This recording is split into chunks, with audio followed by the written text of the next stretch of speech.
മലയാളിയുടെ സോകോൾഡ് പ്രബുദ്ധത പൊള്ളയാണെന്ന് കൂടെ absolute പൊള്ളയല്ലേ, absolute പൊള്ളയല്ലേ. ഞാൻ ചോദിക്കുന്ന ഒരു വളരെ ലോ ഇൻകം സ്റ്റേറ്റ്, തൊഴിൽ തീരെയില്ല, അല്ലെങ്കിൽ അഗ്രികൾച്ചർ, റൂറൽ ഡെവലപ്മെൻറ്റ് ഇങ്ങനെയുള്ള മേഖലയിലേ തൊഴിലുള്ളൂ, അങ്ങനെ നിൽക്കുന്ന ഒരു ലെറ്റ്സ് സേ ഒരു എക്സാമ്പിൾ പറഞ്ഞാൽ ജാർഖണ്ഡ്, അല്ലെങ്കിൽ ഒരു പ്രൈമറി സെക്ടറിൻ്റെ കരുത്തിൽ മാത്രം നിൽക്കുന്ന ഒരു സ്റ്റേറ്റിൽ നിന്ന് എന്തെങ്കിലും സോഫിസ്റ്റിക്കേഷൻ ഈ പറയുന്ന ബുദ്ധന്മാർക്കുണ്ടോ?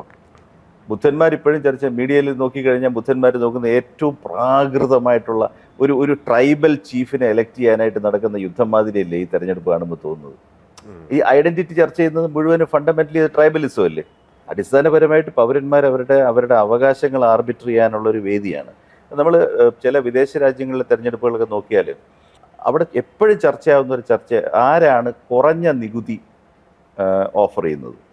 അങ്ങനെയാണ് റീഗനൊക്കെ ഒരു സമയത്ത് ജയിച്ചത്. നോ ന്യൂ ടാക്സസ് ആയിരുന്നു അയാളുടെ മുദ്രാവാക്യം. നികുതി കൂട്ടുകയേയില്ല. കേരളത്തിൽ പുതിയ നികുതികൾ ഈ ഫ്രണ്ട്സ് കൊണ്ടുവരുമോ? ഇപ്പോൾ ഒരു ഉദാഹരണത്തിന് ഞാൻ ഒരു പ്രസ്താവന പബ്ലിക്കായിട്ട് കേട്ടത്, ട്രഷറി അതിൽ വലിയ തോതിൽ ഞാൻ ധനം കൊണ്ടുവരും. എനിക്കപ്പോൾ തന്നെ ഭയങ്കര പേടി തോന്നി.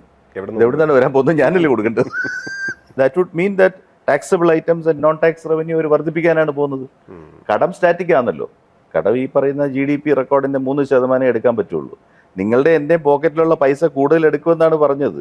അപ്പോഴും ജനം കൈ അടിക്കുന്നുണ്ട്. ബലേ പേഷ് എന്ന് പറഞ്ഞിട്ട് കൈ അടിക്കുന്നുണ്ട്. അതായത് ബുദ്ധനൊന്നും വിളിക്കാൻ പറ്റില്ല ഈ ഓഡിയൻസിനെ. സാക്ഷരരാണെന്ന് വേണേൽ പറയാം.